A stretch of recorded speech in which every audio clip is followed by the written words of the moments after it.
నూతన పద్మశాలి ఎన్నికల్లో మా కార్యవర్గాన్ని నన్ను ఎన్నుకున్నందుకు మా 68 తరఫా అధ్యక్షులకు వారి కార్యవర్గానికి నా హృదయపూర్వక నమస్కారాలు తెలియజేస్తున్నాను.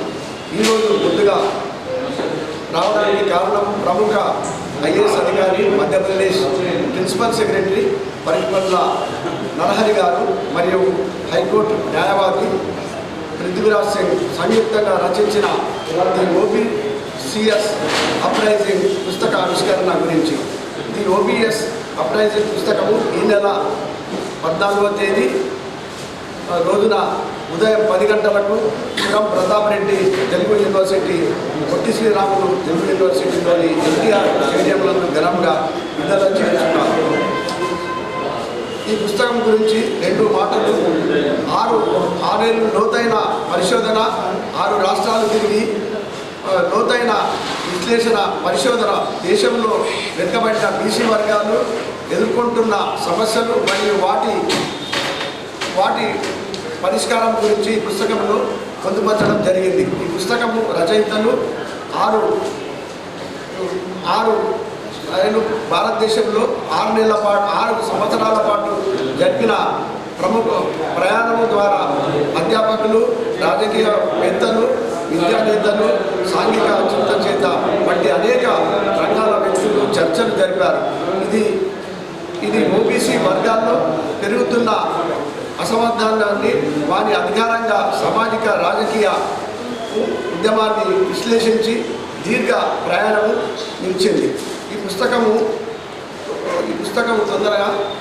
అంశాలు బ్రిటిష్ పాలనలో కుల వృత్తులపై జరిగిన సామాజిక ఆర్థిక దోపిడీ ఒకటి, నేను ఓబీసీ మేనిఫెస్టో, నూతన రాజకీయం కోసం మార్గసూచిక, ప్రభుత్వం రంగంలో అడకమికే అభ్యంతరాలు గురించి ఉన్నత న్యాయస్థానాలు తప్పుడు విశ్లేషణ, మరియు దేశంలో రాజకీయాల్లో కులగణనను కేంద్ర ప్రభుత్వం నిర్వహిస్తున్న సందర్భంగా ఒక సామాజిక మార్పులకు నాంది పలుకుతుంది.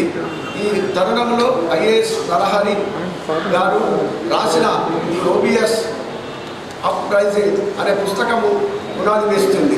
ప్రముఖ రాజకీయ ఘనంగా పుస్తక ఆవిష్కరణ జరుగుతుంది.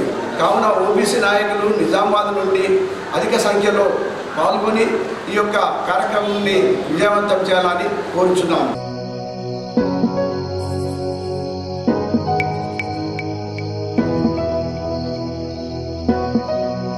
జై మార్కండేయ, జై పద్మశాలి, జై ఓబీసీ. నిజామాబాద్ పట్టణంలో గల మొత్తం బీసీ ఏదైతే బీసీ కులాలు ఉన్నాయో దాదాపు 136 బీసీ కులాలు ఉన్నాయి. దయచేసి ఆ బీసీ కులాల అధిపతులందరూ కూడా ఈ ఓబీసీ ఏదైతే పుస్తకావిష్కరణ ఉందో ఆ ఆవిష్కరణ కార్యక్రమానికి ప్రతి ఒక్క కుల సంఘం నుంచి కూడా హైదరాబాద్ రావాల్సిందిగా మా తరఫున విజ్ఞప్తి చేస్తున్నాం. ఇందులో ప్రధానంగా 6% ఉన్నటువంటి ప్రజలు ఈరోజు పరిపాలనలో కూడా విపరీతమైనటువంటి పెత్తందారితనాన్ని చెలాయిస్తూ ఓబీసీ వర్గాలన్నిటిని కూడా అనగదొక్కేటటువంటి విధానం ఉంది.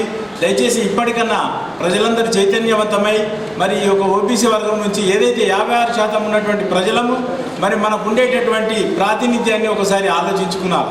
ఈ ఆలోచన విధానం లోపల మరి ఉద్యమమే స్ఫూర్తి, పోరాడితే పోయింది ఏమి లేదు, ఎందుకంటే హక్కులు సాధించుకున్నది తప్ప ఇంకోటి లేదు. కాబట్టి దయచేసి నిజామాబాద్లో ఉండేటటువంటి మునూరు కాపు కానివ్వండి, మిగతా ఓబీసీ కులాలు బీసీ వర్గాలు కానివ్వండి, అందరూ కూడా ఏకతాటిపై నిలబడి మరి పుస్తకావిష్కరణ కార్యక్రమానికి సహకరించాలా. అదేవిధంగా ఇతడి కృషి చేస్తున్నటువంటి ఐఏఎస్ అధికారి పరిపల్ల నరహరి గారికి మరియు మన హైకోర్టు న్యాయవాది గారికి ఈ సందర్భంగా వారికి ధన్యవాదాలు తెలియజేస్తూ ఈ 14వ తారీఖు నాడు ఆవిష్కరించే పుస్తకావిష్కరణకు మీరు అందరూ రావాలని మీ అందరికీ పత్రికాముఖంగా నమస్కారం తెలియజేస్తూ ముగిస్తున్నాను. నా పేరు మైసా నారాయణ, ప్రధాన కార్యదర్శి, జిల్లా పత్రికా సంఘం నిజామాబాద్. తేదీ 14/6/2025 రోజున ఓబీసీల యొక్క పోరుబాటు పుస్తకం ఆవిష్కరణ హైదరాబాద్ నందు శ్రీ పొట్టి శ్రీరాములు తెలుగు విశ్వవిద్యాలయం నందు మన ప్రముఖ ఐఏఎస్ అధికారి మధ్యప్రదేశ్ ప్రిన్సిపల్ సెక్రటరీ పరిక్పండ్ల నరహరి గారి మరియు హైకోర్టు న్యాయవాది పృథ్వీరాజ్ సింగ్ సంయుక్తంగా రచించిన ది ఓబీసీస్ అప్రైజ్ పుస్తకము ఆవిష్కరణ ఉంది. కాబట్టి నిజామాబాద్ నగరంలోని, నిజామాబాద్ జిల్లాలోని మరియు ఇతర జిల్లాలైనా సరే, కామారెడ్డి జిల్లాలైనా సరే, ఈ బీసీలు అందరూ హైదరాబాద్కు తరలి రావాలని కోరుతున్నాము.